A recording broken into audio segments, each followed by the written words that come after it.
convocatoria de ECOAR, matizar que entre lo que ha pasado, entre el tiempo en que me contactaron y este momento, ha habido un cambio, evidentemente, que es lo que ocurre en estas asociaciones. Ahora mismo ya no soy presidente de ATAC España, me ha sucedido una compañera, yo debería decir que lo he conseguido, que me sustituya en la asociación, lo único que, bueno, que me pidieran que siguiera en la Junta Directiva de ATAC España, coordinando un poco territorios, y bueno, pues por eso aprovecho este tipo de invitaciones, que agradezco mucho a ECOAR que haga este tipo de actos sobre un tema tan importante como es el Tratado Transatlántico de Libre Comercio, para contactar un poco al colectivo de ATAC en Galicia, en Santiago, en Coruña, y por tanto, bueno, pues efectivamente esta matización, que es la que había que hacer primero, ¿no? Que no estáis delante del presidente de ATAC España, sino de la persona que fue presidente de ATAC España. Bueno, también decir que, bueno, a los que no conozcáis, ATAC es un movimiento social, no es una ONG. ATAC es un movimiento social con vocación de transformación social, es un movimiento social con clara vocación política, pero no electoral, es decir, no es un partido político, no es un colectivo que pida el voto a la ciudadanía para gestionar lo público, para gestionar ninguna administración. Esto queda por cuenta de los partidos con los cuales ATAC colabora estrechamente. No solo colabora, sino que en muchos casos se ve casi muchas veces fagocitada por la necesidad que tienen los partidos de activistas y de cuadros formados, ¿no? Digo esto porque realmente con el último, digamos, fenómeno, por así decirlo, ya ocurrió un poco en el 15M, va a ser ahora 4 años, pues, pero sobre todo más con lo que podríamos calificar del fenómeno Podemos. Una gran parte de los activistas de ATAC han sido, digamos, demandados para trabajar dentro de los distintos círculos, trabajar dentro de la creación de discurso, y evidentemente para estos activistas de ATAC, pues esto es algo que estratégicamente es importante, máxime en las próximas elecciones que va a haber, cuando las candidaturas en muchas ciudades, por ejemplo en esta, en la que estamos, hay una candidatura, digamos, ciudadana, unitaria, que trata efectivamente de presentar un programa básicamente antineoliberal, y separado de lo que son los partidos tradicionales, porque plantean otra forma de hacer política. No sé si efectivamente lo conseguirán, pero ahí la respuesta de ATAC y de los activistas de ATAC ha sido generosa, en el sentido de que, bueno, pues en ATAC nunca hemos preguntado a la gente dónde milita. Partimos de que efectivamente se acepta y se potencia y se impulsa una doble militancia, solo que cuando se está trabajando en ATAC no se está trabajando de forma partidaria, se está trabajando sencillamente por los temas, las movilizaciones, las campañas que ATAC considera que son importantes. Y una de ellas es esta, una de ellas es la resistencia ciudadana a el Tratado Transatlántico de Libre Comercio. Hace más o menos año y medio, ATAC, con unos pocos colectivos, entre ellos hay que citar a Ecologistas en Acción, también estaba ECO como partido político, Izquierda Unida se sumó pronto, plantearon hacer una campaña urgente para alertar a la ciudadanía que lo que estaba tramando de una forma absolutamente opaca, con una, digamos, con una voluntad política clara de marginar a la ciudadanía sobre cosas que le van a afectar en su vida cotidiana, era necesario parar, era necesario primero que la ciudadanía conociera y después que nos planteáramos una batalla frontal para hacer que el proyecto de tratado transatlántico de comercio e inversión fracasara. La labor, la tarea parecía, digamos, de un David contra Goliat, porque a lo que nos enfrentábamos no solo era a las fuerzas de la Troika, porque tanto la Comisión Europea como el Banco Central Europeo y como el propio Fondo Monetario Internacional, que forma eso que llamamos Troika, apoyaban este tratado, sino que nos enfrentamos también a una voluntad política del gobierno demócrata norteamericano liderado por Obama, que había visto en ese tratado uno de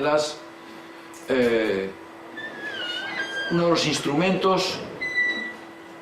que pudieran dar a su mandato un cierto sentido histórico. No hay que olvidar que detrás de esto hay lo que vamos a ver en esta exposición que os voy a hacer, y en este sentido quiero empezar por justamente citar a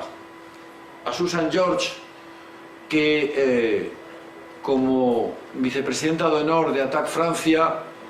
aparte de su trabajo en el Transnational Institute, pues ha roto su palabra, que por lo menos yo fui una persona que se la escuché decir en su último libro, que es que no iba a escribir más libros. Y sin embargo, aquí tenéis el último libro, que justamente tiene que ver con lo que estamos hablando aquí hoy. Lo titula Los usurpadores, porque ese es el concepto que ella cree que se le debe aplicar más a estas grandes empresas transnacionales, que son las que, como muchos defendemos, entre ellos ella, están detrás de este intento de que este tratado sea primero aprobado por los equipos técnicos que lo están negociando y después por las instancias políticas, que en este caso sería el Congreso estadounidense y el Parlamento Europeo, sin que en estos momentos todavía el nivel de opacidad es tal que esté claro si tiene que ser después ratificado y aprobado por cada uno de los parlamentos que componen la Unión Europea. Esto último lo están tratando de evitar por todos los medios, porque en el entreacto, es decir, hay que darse cuenta de que este tratado empezó a negociarse a finales del 2013. En el entreacto, uno de los países que componen la Unión Europea resulta que ha cambiado de gobierno. Estoy refiriendo evidentemente, como todos sabéis, a Grecia. Y Grecia, el gobierno de Tsipras, no está para nada por la labor por ratificar y aprobar un tratado como este. Es decir, que si realmente tuvieran, que es lo que están evitando, que el tratado sea ratificado no solo por el Parlamento Europeo, que habría que ver según cuál es la actual relación de fuerzas, este tratado fuera ratificado por el Parlamento, si desde luego tuviera que ser además aprobado por cada uno de los parlamentos, en estos momentos se sabe que no hay unanimidad, o sea que podía ser rechazado. Bien.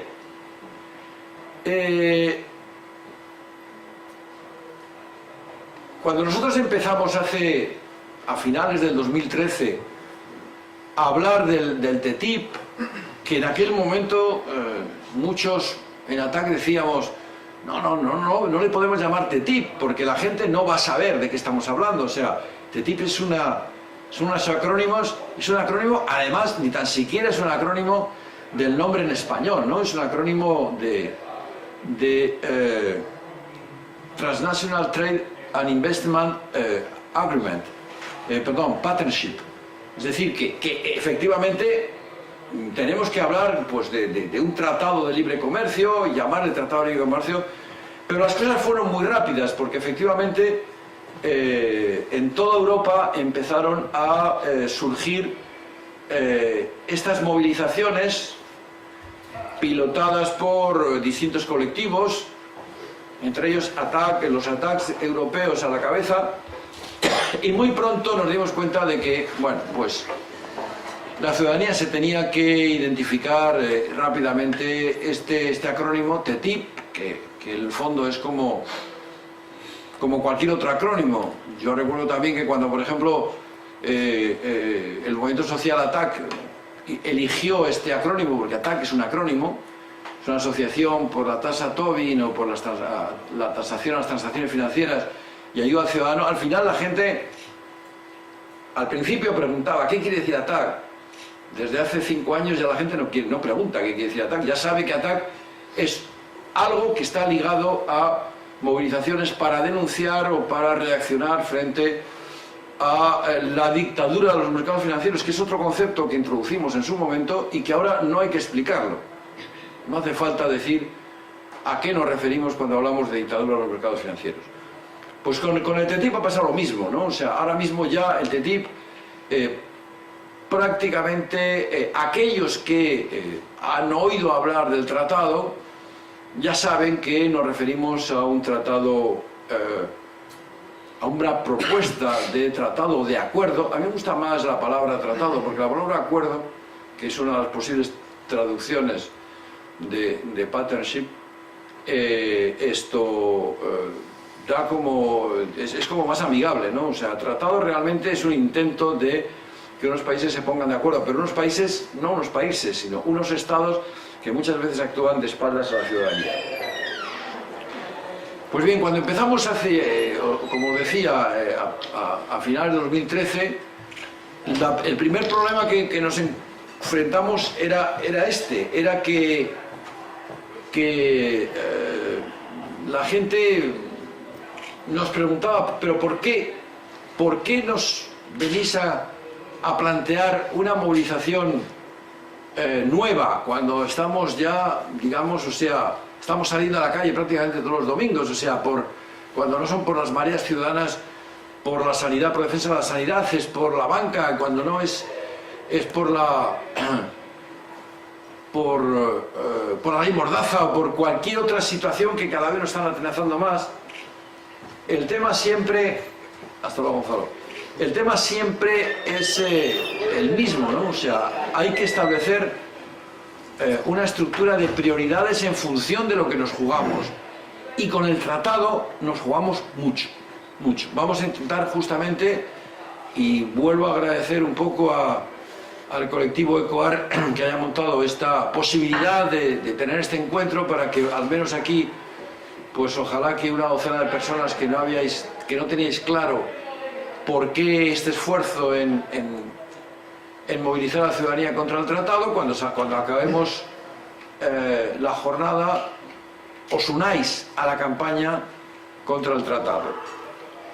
La importancia es que no es un tratado más. Tratados en estos momentos hay del orden de los 2000 firmados en todo el planeta. Susan lo explica muy bien en el libro, viendo cómo las grandes transnacionales siempre desde hace prácticamente 40 años, desde que se inició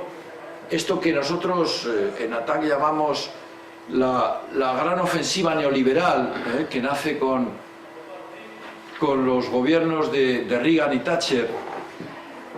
y que, por ejemplo, una periodista como Naomi Klein describe muy bien en su libro La teoría del shock. Pues cuando aparece esta ofensiva, desde el primer momento las transnacionales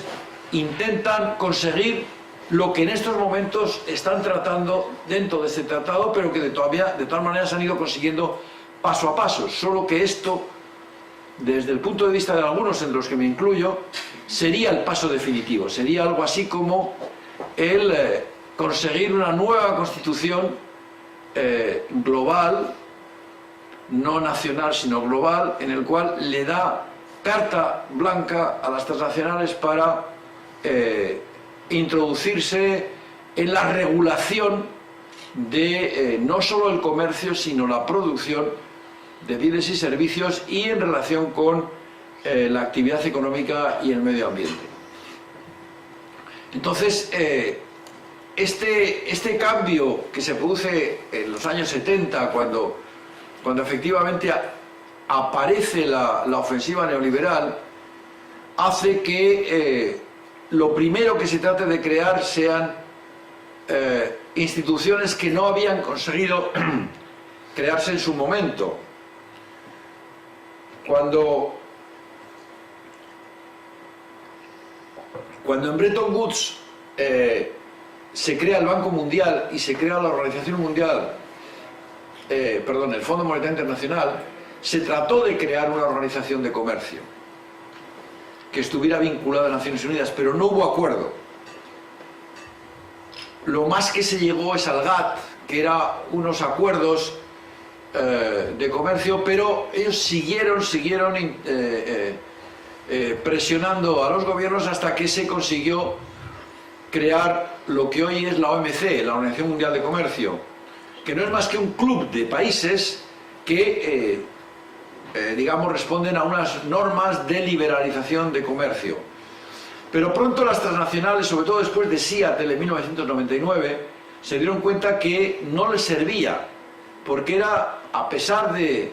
que no era una cumbre y una organización nada democrática, no les servía porque realmente los países pequeños, los países más dependientes, tenían su idea sobre cómo debía ser la regulación del comercio internacional, y eso que se llamaba el libre comercio suponía muchas veces lo que podríamos llamar la metáfora del zorro y el gallinero, ¿no? Es decir, que en el fondo lo que se estaba era diciendo que se quitaran las barreras, pero es que esta es la teoría del zorro, ¿no? La teoría del zorro que le dice al granjero que lo mejor en el mundo es la libertad y que lo que hay que hacer es que el granjero quite la valla que separa las gallinas para que el zorro en plena libertad se pueda relacionar con las gallinas. Todos sabemos lo que quiere decir que el zorro se relacione con las gallinas. Es decir, que efectivamente esto inmediatamente implicó que la OMC dejó de ser útil, sobre todo, insisto, después de las últimas reuniones en Seattle, en Cancún, en Doha, dejó de ser útil, y las transnacionales, que como bien sabéis están en los países más poderosos en este momento, el 60 y tantos % de las grandes transnacionales, depende de dónde pongamos el límite de grandes, claro, ¿no?, son norteamericanas. Aunque empieza a haber, hay transnacionales europeas y hay transnacionales también japonesas, y cada vez más de los países llamados emergentes. Pues bien, estas grandes transnacionales se dieron cuenta que lo que le interesaba eran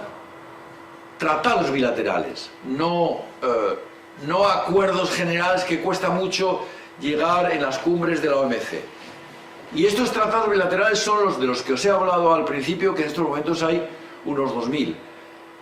Una gran parte de ellos los tiene firmados la propia Unión Europea, en condiciones que llamamos, digamos, totalmente injustas respecto del poderoso, el país que actúa de poderoso y el país que actúa de dependiente. Por ejemplo, uno de los tratados más sangrantes a los que se puede acceder y ver cuáles son las cláusulas, porque ahora es público, Es el Tratado de la Unión Europea con Egipto, que fuerza de alguna manera a este país a hacer unas concesiones que desde luego en términos democráticos el país y la ciudadanía egipcia las está sufriendo. Pero la Unión Europea tiene prácticamente los mismos tratados bilaterales con la mayoría de los países de América Latina, con muchos países africanos y con muchos países asiáticos. Pero sin embargo, yo lo que en esta intervención y en este encuentro que tengo con vosotros, sobre todo en el debate que luego puede seguir, que por cierto voy a ver un poco la hora que es, porque me imagino que tampoco tengo tanto tiempo, lo importante va a ser el debate. Sí me interesa resaltar un poco qué de especial tiene el TTIP, qué de especial respecto de estos 2000 tratados o tratados que se están firmando prácticamente por decenas cada año, ¿no? Pues es que lo que podemos decir es que este tratado no es un acuerdo de libre comercio más. No. Este tratado lo que trata es de crear la mayor área comercial del planeta. Hay que darse cuenta de que en estos momentos la Unión Europea, junto con Estados Unidos, si realmente hacen un área, como ellos plantean, donde las regulaciones a la hora de comerciar con productos y a la hora de incluso producirlos se homogenizan, estaríamos hablando de que protagonizarían más de la mitad del comercio mundial. En ese sentido, no es un tratado más, sino que es el intento definitivo de las grandes transnacionales de conseguir una especie de carta blanca sobre la forma en que lo que ellos consideran como empresas transnacionales obstáculos al comercio. Lo que pasa es que desde la ciudadanía lo que ellos consideran obstáculos al comercio, para la ciudadanía es regulaciones que han costado muchos años para defender a los consumidores, para defender a los trabajadores, para defender al medio ambiente. Pero en definitiva, fijaros, el tema es que estas grandes empresas, imbuidas un poco de lo que llamaríamos la ideología neoliberal,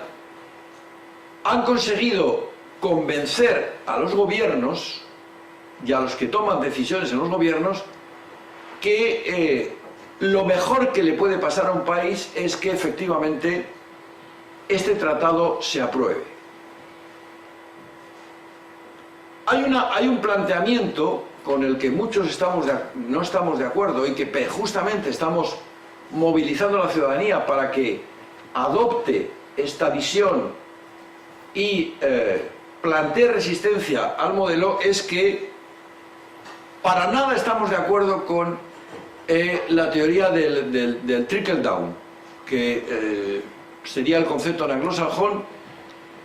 y que podríamos traducir por la teoría del goteo o la teoría de la filtración.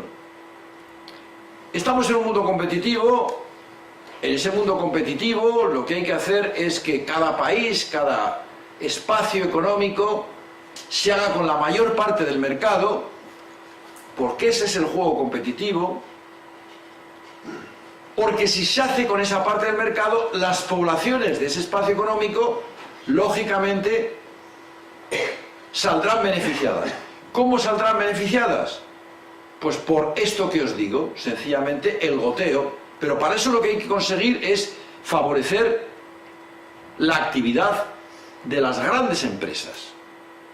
Porque en un mundo como el competitivo, en un mundo como el de los mercados, está claro que cuanto mayor sean estas empresas,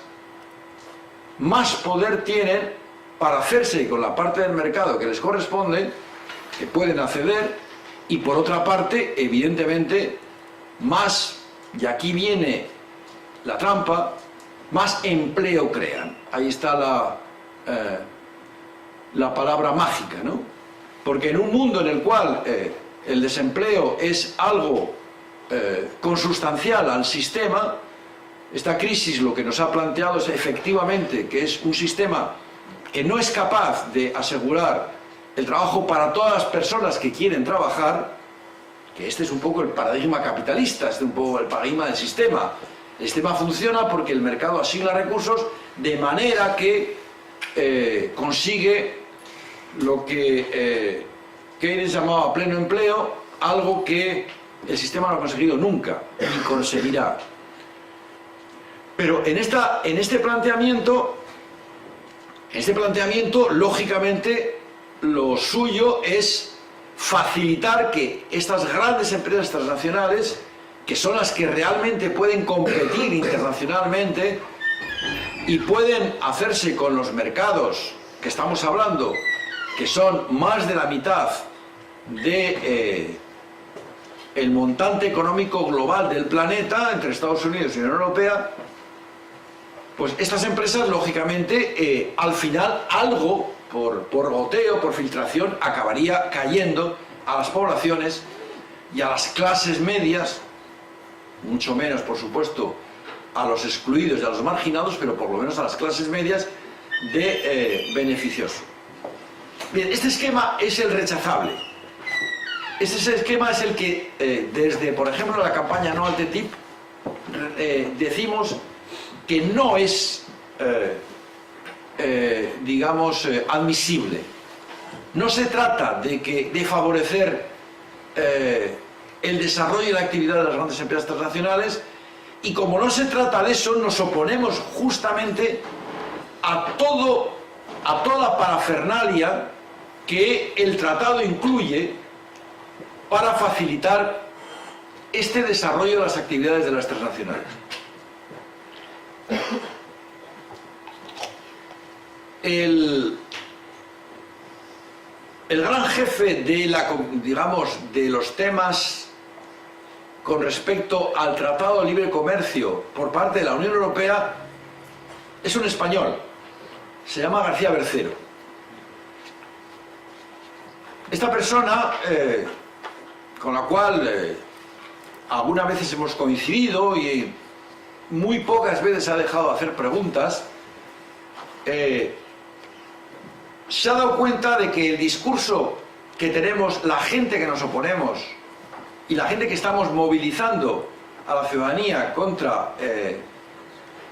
este tratado, toca puntos sensibles que la ciudadanía recibe. Puntos que, si hay ocasión, podremos abordar, pero los más llamativos pues son los de que la ciudadanía va a acabar comiendo pollos lavados con lejía, pollos clorados, porque eso es lo que, por ejemplo, en la regulación norteamericana ocurre. Habría vía libre a los transgénicos. Por supuesto que las grandes empresas petroleras y energéticas de Estados Unidos conseguirían por fin vencer las reticencias que los gobiernos de la Unión Europea tienen respecto de la fractura hidráulica, del fracking. Es decir, hay un montón de cosas que efectivamente nosotros estamos denunciando. Pues bien, este García Bercero, cada vez que interviene, dice, primero ha convencido a la nueva comisaria de comercio de la Unión Europea, la socialdemócrata danesa Cecilia Malmström, de que era un error mantener la opacidad. Pero fijaros, mantener la opacidad implicaba que si un eurodiputado quería saber información sobre lo que se estaba negociando, debía entrar por un tiempo limitado en una sala sin teléfono móvil, porque se supone que con el teléfono móvil podía hacer fotografías de los documentos, y no más que con un lápiz y un papel para coger algunas notas. Es decir, este intento de ocultar a los representantes de los ciudadanos, que en el fondo, por más imperfecta que tengamos como democracia a nivel europeo, pues lo son, estos eurodiputados, pues bien, convenció de que con esto había que acabar, que había que quitar el arma de las campañas de la opacidad. No lo han quitado, lo único que han hecho es maquillar un poco el tema, pero sobre todo sobre todo, lo que hizo este García Bercero es empezar a tratar de desmontar nuestros argumentos, diciendo, no, no, no, es mentira, os están engañando, aquí no vamos a comer pollos clorados, es mentira, aquí no va a entrar el fracking, es mentira. Pero, hasta cierto punto, yo voy a centrar un poco mi intervención en dos aspectos que sí tienen importancia y que creo que es importante que os queden claros. De hecho, me imagino que los que podáis haceros con el libro de Susan George, que yo os recomiendo, y no porque tenga ningún interés, digamos, comercial en el libro, es un libro que ha publicado una editorial en España que se llama Icaria, que por cierto publica libros bastante interesantes, pero me voy a centrar en dos aspectos nada más. Me voy a centrar sobre todo en uno que se llama, con las siglas en inglés, ISDS, que es el mecanismo de resolución de disputas, de controversias entre, ojo, el inversor y los estados, no entre los estados y el inversor, que eso no está contemplado. Está contemplado solo resolución de conflictos o de disputas entre el inversor y los estados, es un aspecto. Y luego el otro sobre el que me voy a ceñir para que veáis un poco qué es lo que realmente está detrás de este tratado, es el intento de crear un consejo de cooperación reguladora, se llama. Si yo os digo Consejo de Regulación Reguladora, os decís, bueno, ¿y eso qué es? O sea, porque sobre esas palabras un poco crípticas se esconde una verdadera bomba que, si realmente llega a aprobarse, hacen no solo que lo que se apruebe en el tratado por los equipos técnicos sea desarrollado, sino que abre la puerta a que cualquier regulación posterior que los estados quieran hacer tienen que tener un poco el placet de este Consejo de Cooperación Reguladora, en el cual están lo que ellos llaman las organizaciones interesadas. Las organizaciones interesadas, como os podéis imaginar, son los lobbies de las grandes empresas transnacionales. Es decir, es meterlas directamente en una especie de consejo de cooperación reguladora público, en el cual van a tener información directa en el momento en que un Estado o un conjunto de Estados, como es la Comisión Europea, trate de hacer una determinada regulación. Voy a utilizar un poquito de pantalla unos dibujos que ha hecho una de las entidades colaboradoras de la campaña no al TTIP, en este caso es Amigos de la Tierra, y que hizo estos dibujitos tan simpáticos que hasta cierto punto ilustran bien el hecho de lo que estamos aquí hablando. Bien, empecemos un poquito por el ISDS. El ISDS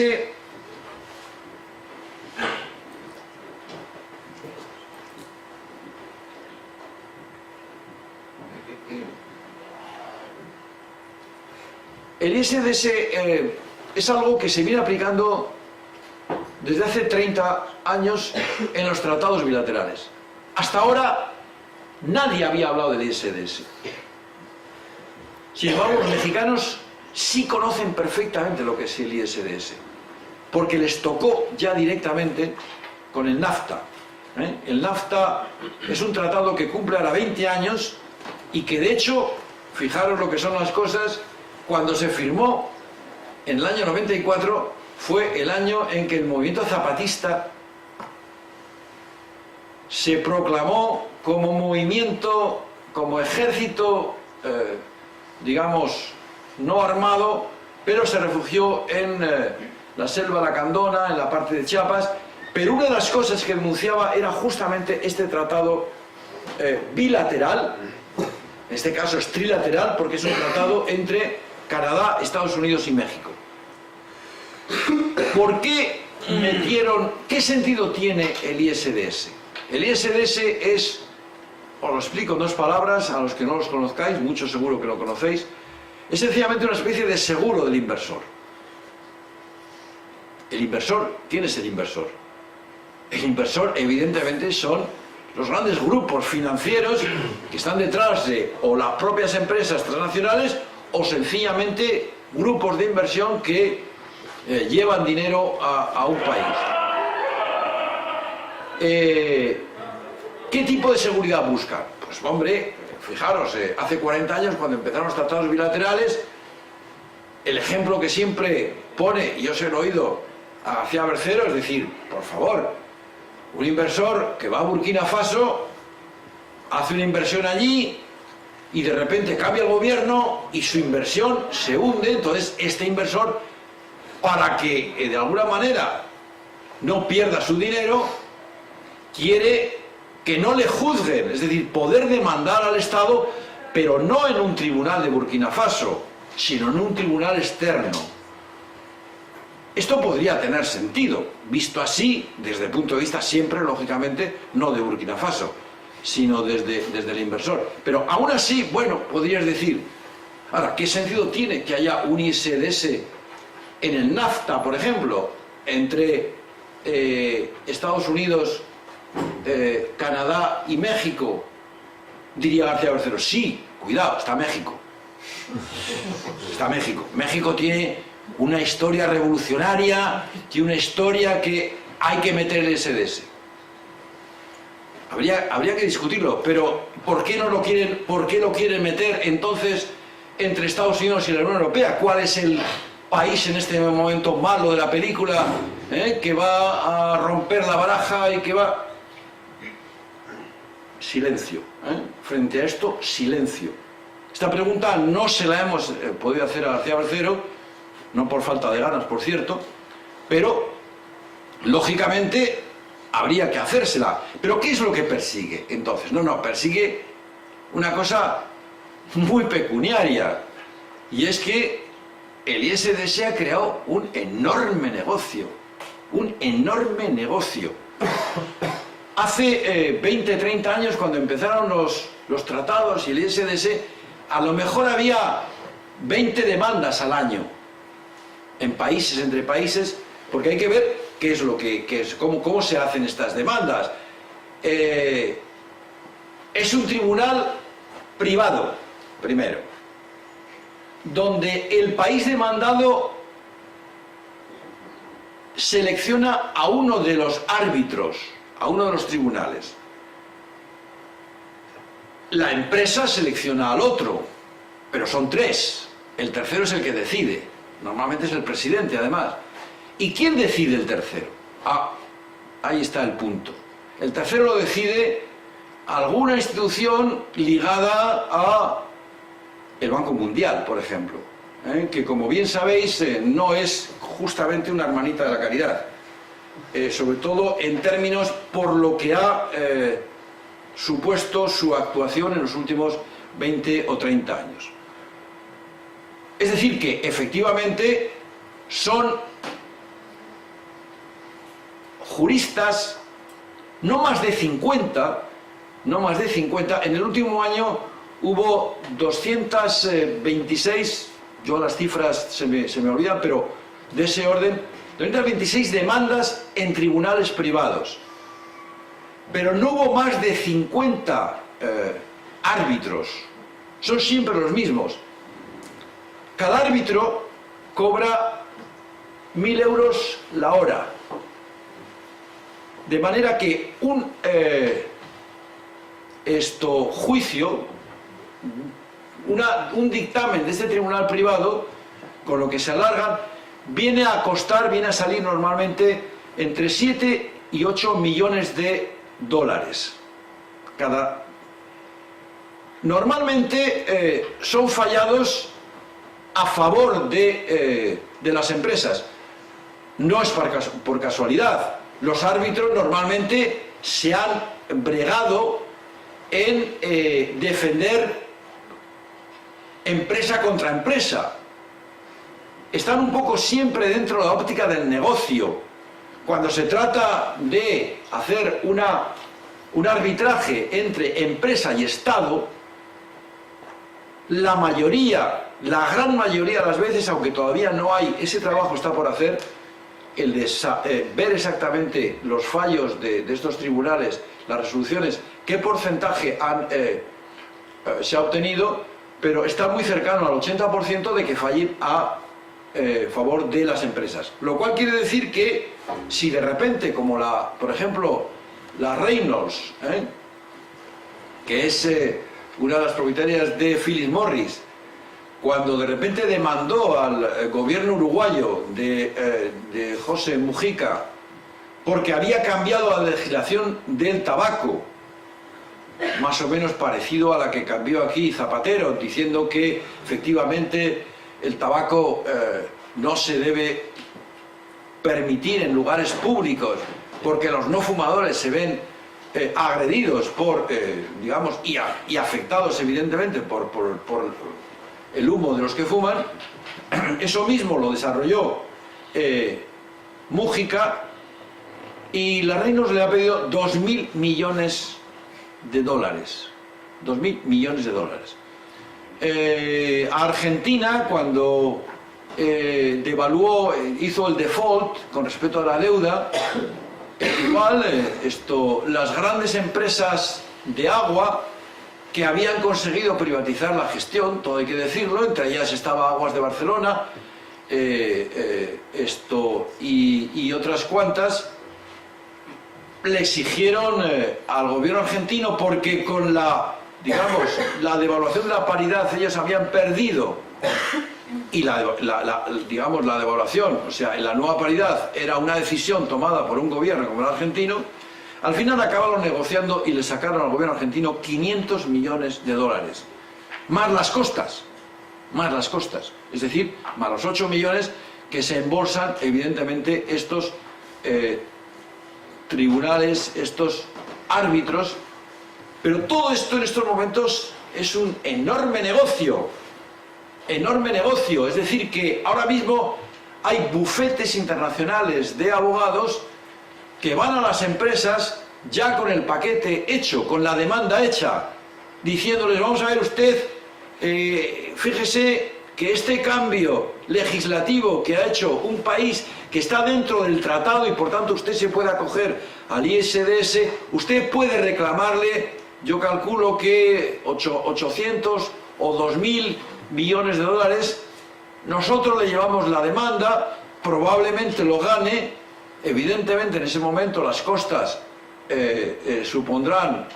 tanto que nos embolsaremos nosotros, más lo que nos dé, lógicamente, usted, porque le hemos ganado el caso. Es decir, que este es un poco lo más sangrante de lo que hay aquí metido un poco dentro del el nuevo tratado. Pero en el fondo, fijaros que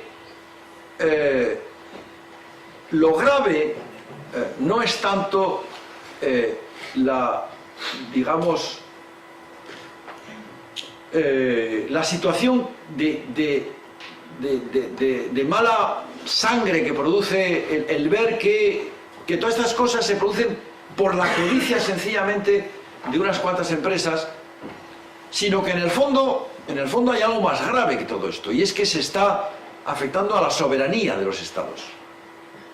Es decir, que en el fondo, ahora mismo, un Estado, cuando vaya a hacer una legislación en relación al medio ambiente, en relación a los trabajadores, en relación a los consumidores, pues esto es un poco como la censura que existía en el franquismo, en el posfranquismo, es decir, cuando por ejemplo Ferrer Ibáñez llegó al Ministerio de Educación e Información, al Ministerio de Información y Turismo, que no había una censura directa, pero como había unas multas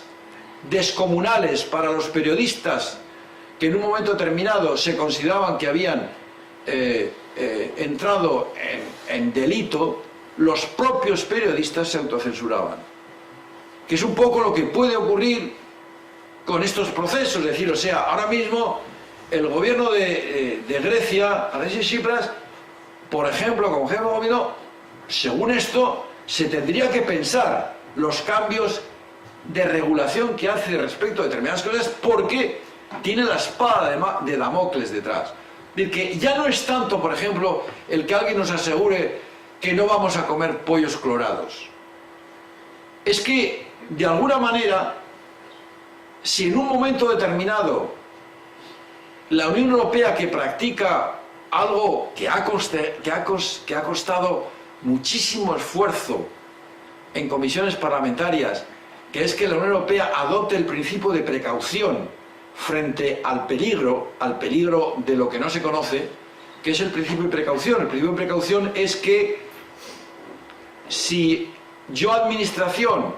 tengo dudas de que un producto farmacéutico o que un producto químico puede tener efectos nocivos sobre la población o sobre el medio ambiente, le exijo al fabricante o al distribuidor que demuestre que no va a tener esos efectos. O sea que por precaución meto una moratoria sobre el producto hasta que me demuestre públicamente que no va a tener esos efectos. Ese es el principio de precaución. En Estados Unidos no existe ese principio. En Estados Unidos existe el contrario. Es la administración la que tiene que probar que el producto es nocivo para en ese momento prohibirle al fabricante o al distribuidor que lo comercialice. Por tanto, es que estamos un poco en esto, es decir, que en un momento determinado, gracias al ISDS,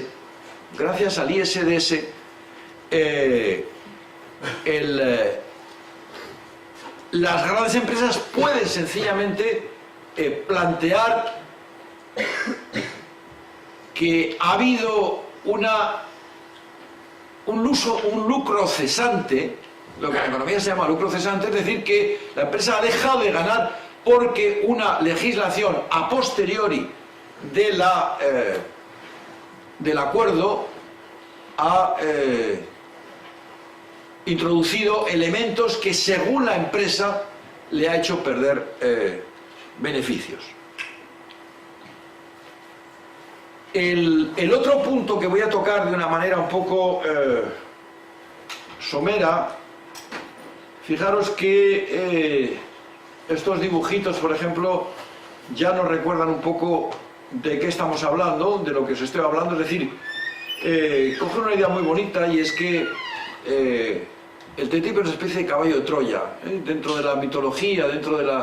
las leyendas de Occidente. El caballo de Troya, como bien sabéis, es el elemento que se utilizó desde un punto de vista militar para introducirse aparentemente de una forma inocua en la fortaleza enemiga, que no se ha podido conseguir de forma militar, para que por la noche, una vez dentro, se consiga conquistar la fortaleza. Es el mismo, digamos, el símil es muy parecido con el TTIP, ¿no? que efectivamente es algo aparentemente inocuo, pero que tiene elementos que efectivamente pueden, si se regulariza, si se hace una normalización entre regulaciones de Estados Unidos y la Unión Europea, que tengan un efecto bastante dramático sobre el consumo y la calidad de vida directa de las poblaciones. Pero insisto en que no es tanto, y esto es un poco lo que quiero resaltar, no es tanto el hecho de que esto acabe ocurriendo, sino la posibilidad de que lo que ahora no conocemos, es decir, posibles elementos de regulación posterior que los gobiernos, yo creo que al final, o sea, no sé si yo probablemente no lo vea, pero los más jóvenes que estáis aquí probablemente lo veáis, consigamos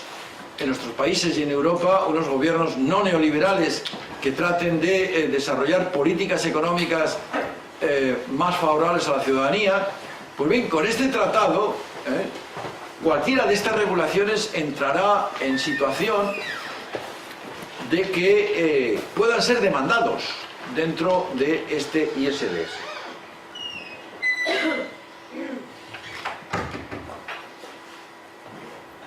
Bien, el otro aspecto que quería subrayar es el de los consejos de cooperación reguladora.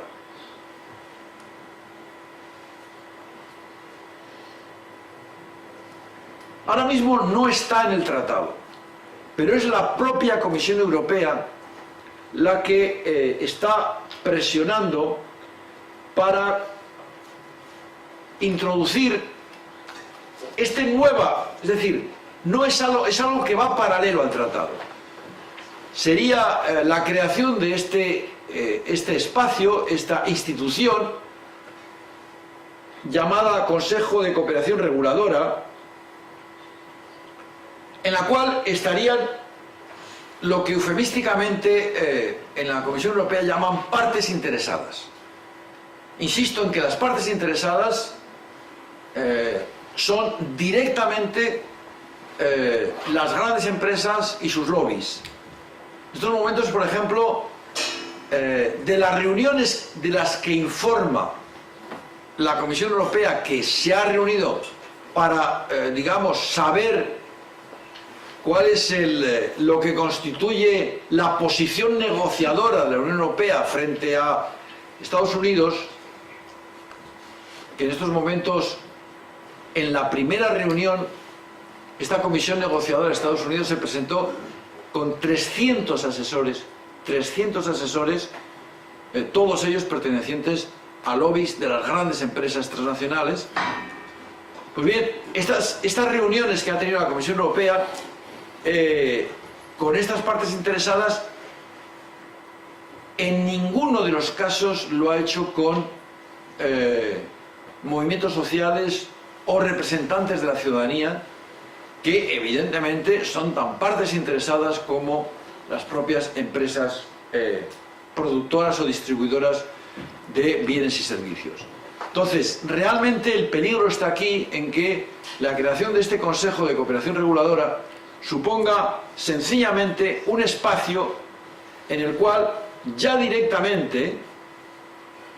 sin que haya necesidad de filtraciones, las empresas estén en el momento en que se vayan a plantear nuevas regulaciones, en el momento en que se vaya a plantear nuevas políticas económicas o nuevos instrumentos de reglamentación de la producción de elementos que son absolutamente impactantes respecto de nuestra vida cotidiana. Estamos hablando de sustancias químicas que están en los cosméticos, que están en los bienes, digamos, en los envases, como es por ejemplo el caso del bisfenol A, que es un disruptor endocrino, perdonad por la palabrota, pero es sencillamente un elemento que se ha demostrado que afecta de alguna manera, sobre todo a las poblaciones más débiles, como son por ejemplo los bebés. Entonces, si se utilizan bisfenol A en los biberones, por ejemplo, algo que está prohibido en la Unión Europea, pero no está prohibido en Estados Unidos, ahí tendríamos uno de los efectos que de momento están regulados. Cualquier nueva reglamentación que planteemos, que se puedan plantear a través de esta nueva institución, nuevo espacio administrativo que se quiere crear, como es este Consejo de Cooperación Reguladora, lo que supondría sencillamente es que desde el primer momento las empresas tendrían noticia de lo que se quiere regular para ejercer sencillamente su lobby, para ejercer su presión política y económica, y os garantizo que es mucha la presión que pueden hacer para que la reglamentación o la regulación vaya no en beneficio de la ciudadanía, sino en beneficio de estas grandes empresas.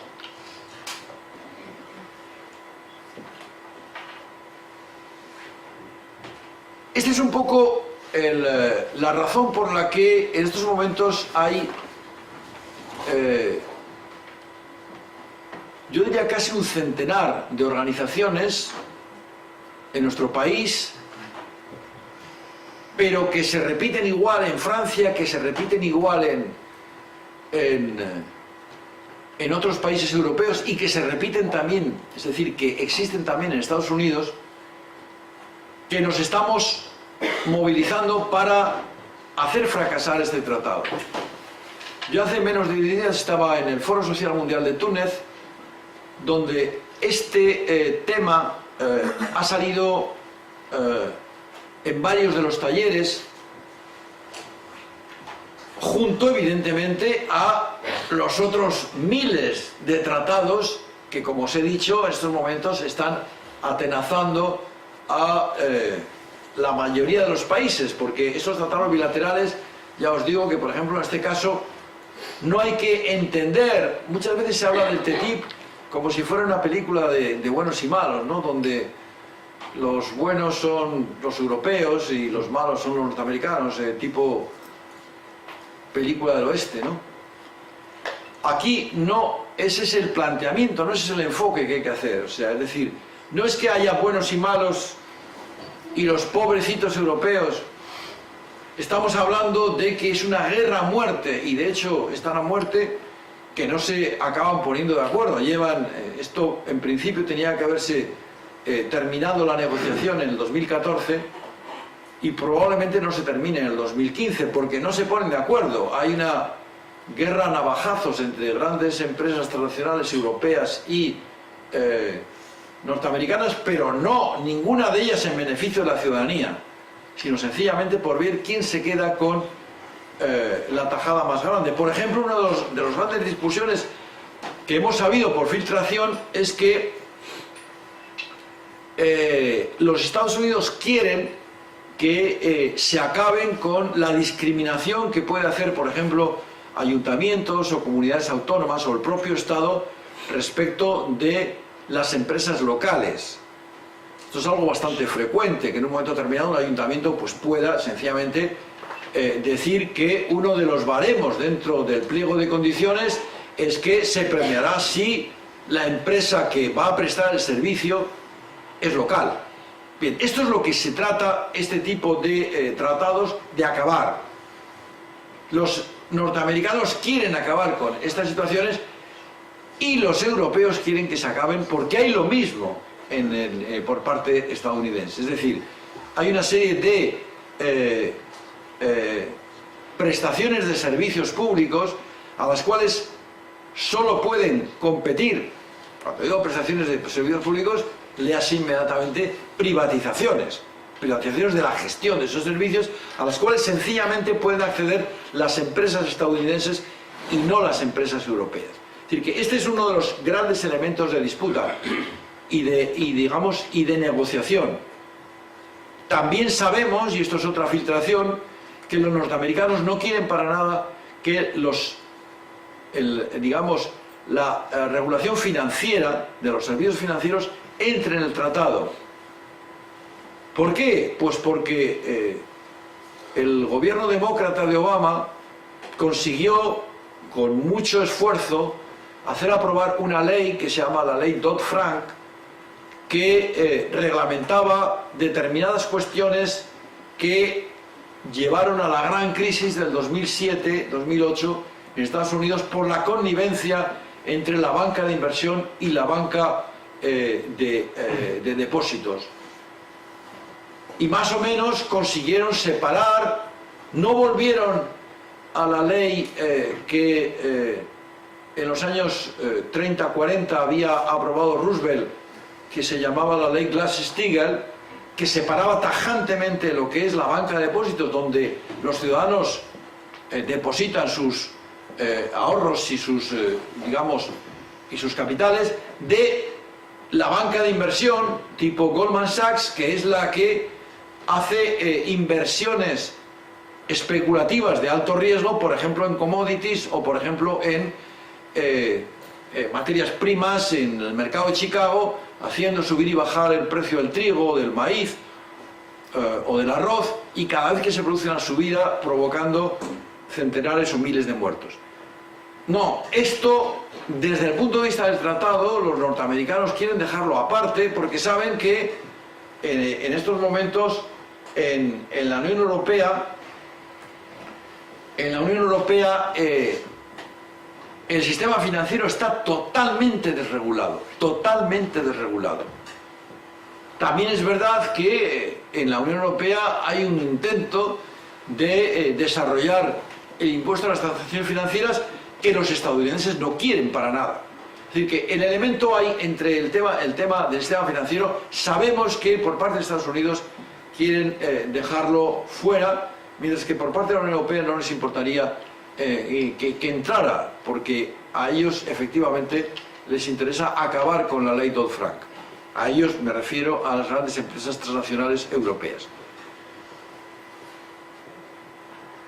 Susan George, en su libro, al que me he referido ya y al que me voy a volver a referir, dice que esta es una batalla que podemos ganar. Si realmente hay una movilización ciudadana, es verdad que podemos parar el tratado, es verdad que podemos hacer fracasar el tratado. Lo cual, además de ser una enorme inyección de moral a un movimiento, digamos, ciudadano y antineoliberal importante, además sería frenar una vez más el intento por tener una especie de estados gobernados por las grandes empresas transnacionales. Y esta batalla la podemos hacer ganar porque, de momento, no sé lo que durará, este sistema capitalista que tenemos sigue jugando con una cierta apariencia de democracia formal. Es decir que, por ejemplo, este tratado, si llega a un acuerdo final cuando llegue entre las comisiones técnicas de la Unión Europea y de Estados Unidos, del Departamento de Comercio estadounidense, tiene que ser aprobado por el Parlamento Europeo. Y con los cambios que ha habido en el Parlamento Europeo, aunque el grupo socialdemócrata en principio apoya el tratado, hay grandes, digamos, deserciones eurodiputado a eurodiputado respecto de que al final en una votación pudieran ratificar el tratado. Hay que darse cuenta que toda la izquierda antineoliberal lo rechaza y por otra parte, y por otros motivos y por otras razones, toda la extrema derecha del Parlamento también rechaza el tratado. Es decir, aquí hay una posibilidad de que efectivamente este tratado, por parte de sus fases de tramitación democráticas, no salgan adelante. Para eso es necesario lo que Susan George, la primera que se le oía, aunque ella dice que no fue ella, sino que ya venía de más atrás como idea,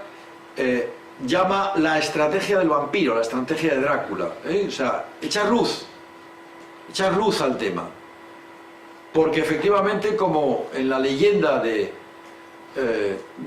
Drácula, de los vampiros, la luz lo que hace es matar al monstruo, matar al vampiro en este caso, que es un poco lo que debemos por todos los medios conseguir. Entonces justamente estamos en un momento en el cual desde el propio Foro Social Mundial al que me he referido hace un momento, en la asamblea de movimientos sociales que hubo después del foro, y que las hay todos los foros sociales mundiales, se eligió la fecha del 18 de abril para que haya una gran movilización mundial. En estos momentos, en la campaña en nuestro país, en el Estado español, estamos intentando que haya por lo menos medio centenar de ciudades en las cuales sea visible esa resistencia al tratado. Por lo que yo sé y por lo que los compañeros, por ejemplo, acaban de decir, en Galicia, en 3 ciudades, por lo menos va a haber un acto, va a haber algo de visibilidad. En Vigo, en Coruña y en Santiago. Pero de alguna manera, o sea, animo un poco a los asistentes a que os informéis un poco de lo que se va a producir en la ciudad. En esta ciudad lo que se está intentando es no ya el 18, que es sábado, sino el día anterior, el viernes 17, hacer un pequeño debate informativo que acabe en una proclamación de rechazo del tratado, uniéndose así a el Día de Acción Global. En otras ciudades, bueno, pues va a haber performance, en Madrid, en Barcelona y en otras 12 ciudades están convocadas grandes manifestaciones. Esperemos que sean grandes, esperemos que sean bien visibles, pero la cosa no acaba ahí, ¿eh? La cosa no acaba ahí. Necesitamos llegar a la ciudadanía, necesitamos llegar con cualquier instrumento de información y de comunicación. Este acto, por ejemplo, es uno de ellos, ¿no? Pero también, por ejemplo, también hay otra forma de colaborar. Por ejemplo, fijaros, os voy a poner ahora mismo un pequeño vídeo de 2 minutos hecho por unos compañeros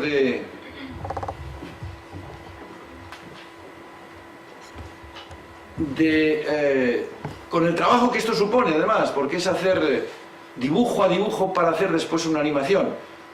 Pero fijaros, tan sencillo como esto tiene un efecto viral, que había que hacer más de estos, digamos, productos de este tipo. Es una pena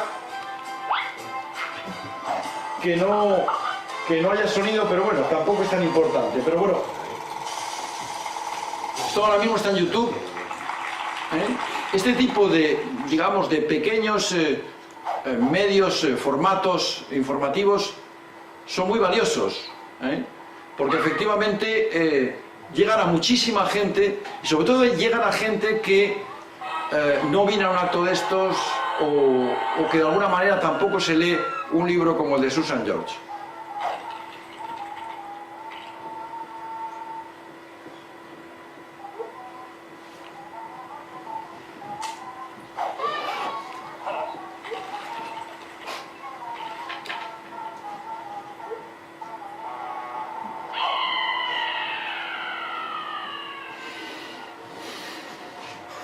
Yo os animo un poco a que cada uno en vuestras, con arreglo a vuestras posibilidades, os suméis a esta campaña. Ahora mismo, a la salida, vamos a dejar una pequeña hoja donde podéis dejar vuestros correos electrónicos efectivamente para que os hagamos llegar información. Todos los días se producen informaciones. Por ejemplo, no he dicho que hay una campaña de recogida de firmas que, por ejemplo, la propia Comisión Europea bloqueó o trató de parar. Está reglamentado en la Unión Europea que con 1 millón de firmas se puede plantear una iniciativa ciudadana europea, pero tiene que haber más de 7 países en los cuales cada uno de esos 7 países al menos haya un número de firmas proporcionales a la población que tiene. En España, para que España, por ejemplo, cuente como país, el número de firmas son 45.000. Pues bien, se nos negó esta iniciativa ciudadana europea, diciendo que no tenía sentido, pues porque todavía el tratado no estaba firmado. ¿Y qué sentido tenía de repente ya oponerse a algo que todavía no estaba acordado? No hicimos caso y empezamos la recogida de firmas. Esto fue el otoño pasado y en menos de 5 semanas conseguimos en toda Europa 1,5 millones de firmas. Hay que tener en cuenta que, por ejemplo, en los grandes sindicatos alemanes, por ejemplo, se oponen al tratado a pesar de que la socialdemocracia alemana está dudando. La socialdemocracia alemana dice que hay cosas del tratado que no le gustan, que había que reformarlos. Nosotros en ATTAC y en muchos otros colectivos, por ejemplo Susan George lo deja claro, no es no hay que reformar el tratado, hay que acabar con él. Hay que acabar con él porque es un peligro en sí mismo. No se trata de ponerle puertas al campo, se trata de efectivamente de intentar que sufra una derrota este intento de las transnacionales de hacerse un poco con el mando, con el timón de la gestión de la sociedad. Insisto en que todo esto está favorecido por una determinada concepción de nuestros gobernantes que defienden eso que os he llamado yo antes con el concepto inglés del trickle down. Es decir, que lo que hay que hacer es que la economía crezca, lo que hay que hacer es que efectivamente, no importa cómo, pero que haya crecimiento, y esto dicen que va a traer crecimiento. Hay una universidad en Estados Unidos, la Universidad de Tufts, que ha demostrado lo contrario, que probablemente este tratado, probablemente porque en estos momentos no se conoce cuál es la letra pequeña del tratado, pero más o menos por lo que se supone, destrozaría en Europa 400.000 puestos de trabajo de la pequeña y mediana empresa, de la pequeña y mediana actividad, porque efectivamente esto es favorecer a las grandes empresas. Yo me quedo aquí con la exposición. Cualquier otra información que queráis, es el momento en el debate de plantearlo, y sobre todo, como os digo, bueno, pues dejaremos una hoja para que os apuntéis vuestro correo electrónico los que queráis recibir un poco más información de esto y sobre todo de los actos que vamos a hacer. De momento el más inmediato es el de 18 de abril, pero esto todavía tiene bastante recorrido como para ir increciendo, y desde luego lo que es esperanzador es que lo que empezamos menos de media docena de organizaciones hace año y medio, cuando en este país nadie conocía lo que era el tratado, el TTIP, en estos momentos, por lo menos en los medios en los cuales, por ejemplo, se están produciendo este tipo de candidaturas electorales a los municipios de las comunidades autónomas fuera de los grandes partidos estatales mayoritarios, estos sí que están al tanto y sí que se han posicionado claramente en contra del tratado. Por tanto, hasta aquí mi intervención y gracias por vuestra paciencia y por vuestra atención.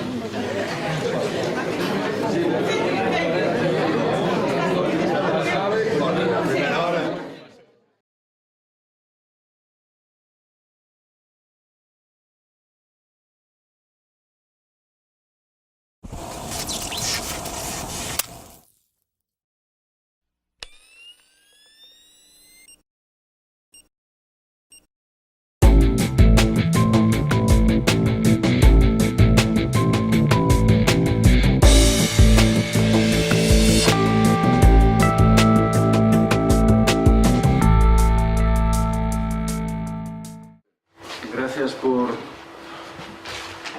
asistir a esta convocatoria de ECOAR. Matizar que entre lo que ha pasado, entre el tiempo en que me contactaron y este momento, ha habido un cambio, evidentemente, que es lo que ocurre en estas asociaciones. Ahora mismo ya no soy presidente de ATAC España, me ha sucedido una compañera, yo debería decir que lo he conseguido, que me sustituya en la asociación, lo único que me pidieran que siguiera en la Junta Directiva de ATAC España coordinando un poco territorios, y bueno, pues por eso aprovecho este tipo de invitaciones, que agradezco mucho a ECOAR que haga este tipo de actos sobre un tema tan importante como es el Tratado Transatlántico de Libre Comercio, para contactar un poco al colectivo de ATAC en Galicia, en Santiago, en Coruña y por tanto, bueno, pues efectivamente esta matización, que es la que había que hacer primero, ¿no? Que no estáis delante del presidente de ATAC España, sino de la persona que fue presidente de ATAC España. Bueno, también decir que, bueno, a los que no conozcáis, ATAC es un movimiento social, no es una ONG.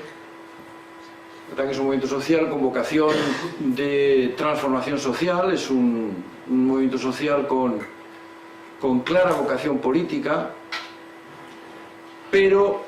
no electoral, es decir, no es un partido político, no es un colectivo que pida el voto a la ciudadanía para gestionar lo público, para gestionar ninguna administración. Esto queda por cuenta de los partidos con los cuales ATAC colabora estrechamente. No solo colabora, sino que en muchos casos se ve casi muchas veces fagocitada por la necesidad que tienen los partidos de activistas y de cuadros formados, ¿no? Digo esto porque realmente con el último, digamos, fenómeno, por así decirlo, ya ocurrió un poco en el 15M, va a ser ahora 4 años, pues, pero sobre todo más con lo que podríamos calificar del fenómeno Podemos. Una gran parte de los activistas de ATAC han sido, digamos, demandados para trabajar dentro de los distintos círculos, trabajar dentro de la creación de discurso, y evidentemente para estos activistas de ATAC, pues esto es algo que estratégicamente es importante, máxime en las próximas elecciones que va a haber, cuando las candidaturas en muchas ciudades, por ejemplo en esta, en la que estamos, hay una candidatura, digamos, ciudadana, unitaria, que trata efectivamente de presentar un programa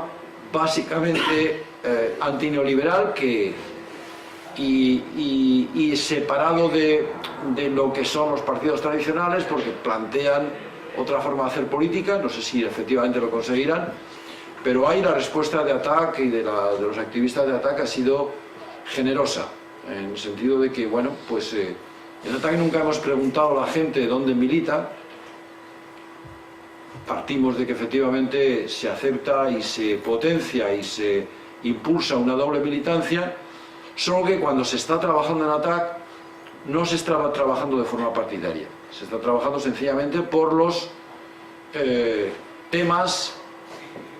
las movilizaciones, las campañas que ATAC considera que son importantes. Y una de ellas es esta, una de ellas es la resistencia ciudadana a el Tratado Transatlántico de Libre Comercio. Hace más o menos año y medio, ATAC, con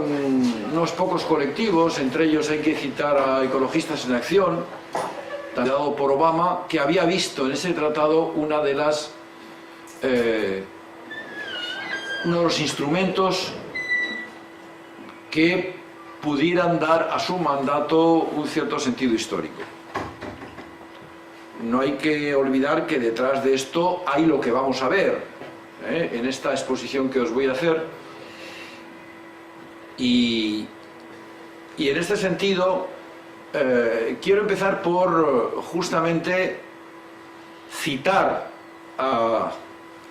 Susan George, que como vicepresidenta de honor de ATAC Francia, aparte de su trabajo en el Transnational Institute, pues ha roto su palabra, que por lo menos yo fui una persona que se la escuché decir en su último libro, que es que no iba a escribir más libros. Y sin embargo, aquí tenéis el último libro, que justamente tiene que ver con lo que estamos hablando aquí hoy. Lo titula Los usurpadores, porque ese es el concepto que ella cree que se le debe aplicar más a estas grandes empresas transnacionales que son las que, como muchos defendemos, entre ellos ella, están detrás de este intento de que este tratado sea primero aprobado por los equipos técnicos que lo están negociando y después por las instancias políticas, que en este caso sería el Congreso. También estaba ECO como partido político, Izquierda Unida se sumó pronto. Plantearon hacer una campaña urgente para alertar a la ciudadanía que lo que estaba tramando de una forma absolutamente opaca, con una, digamos, con una voluntad política clara de marginar a la ciudadanía sobre cosas que le van a afectar en su vida cotidiana, era necesario parar, era necesario primero que la ciudadanía conociera y después que nos planteáramos una batalla frontal para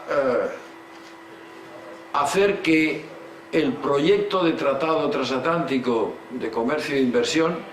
fracasara. La labor, la tarea parecía, digamos, de un David contra Goliat, porque a lo que nos enfrentábamos no solo era a las fuerzas de la Troika, porque tanto la Comisión Europea como el Banco Central Europeo y como el propio Fondo Monetario Internacional, que forma eso que llamamos Troika, apoyaban este tratado, sino que nos enfrentamos también a una voluntad política del gobierno demócrata norteamericano